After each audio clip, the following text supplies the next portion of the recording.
Bonjour et bienvenue à Juste un moment. Dans le dernier épisode, je vous ai parlé de mon voyage en train qui m'a conduit jusqu'à Corte, dans le centre montagneux de la Corse. Aujourd'hui, je vous raconte pourquoi j'ai voulu visiter cette petite ville.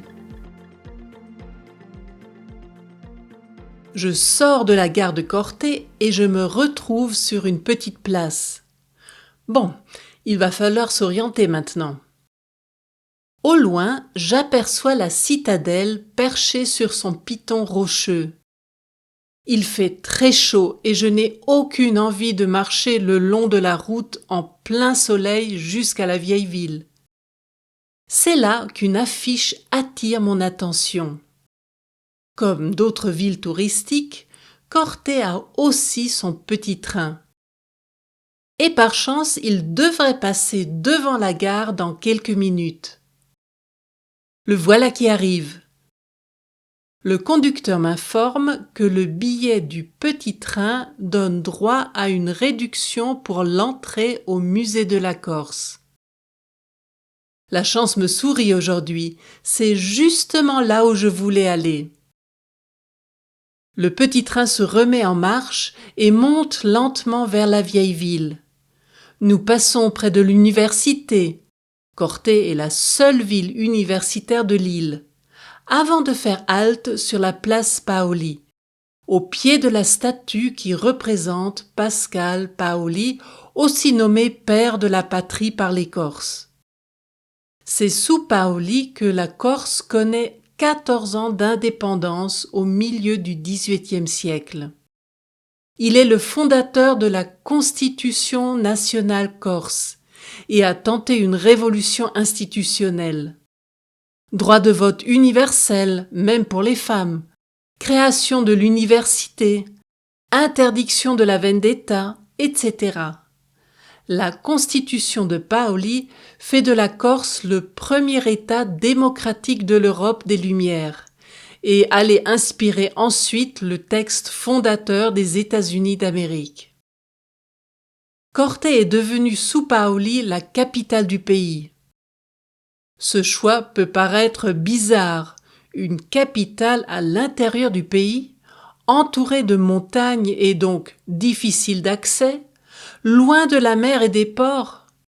Mais c'est justement pour ces raisons que Paoli a choisi Corte comme capitale de la Corse indépendante.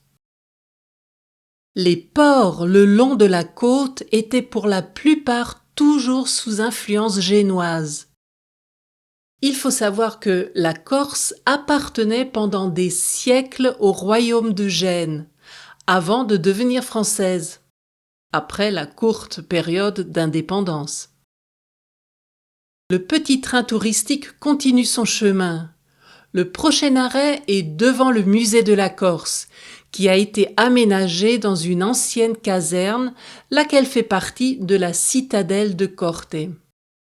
Je descends du petit train et me dirige rapidement à l'intérieur du bâtiment, heureusement climatisé.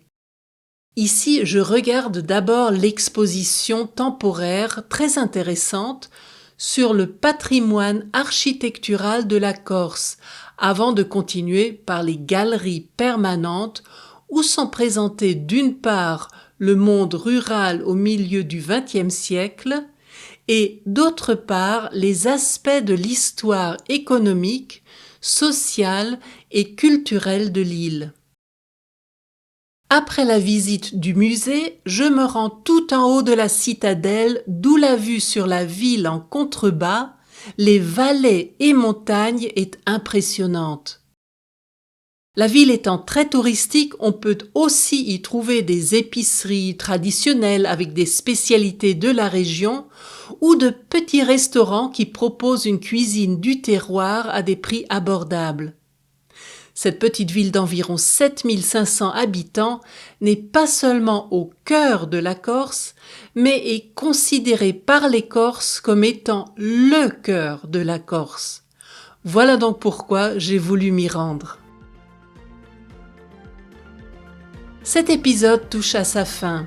Je vous donne rendez-vous dans 15 jours, c'est-à-dire le 16 septembre pour un nouvel épisode.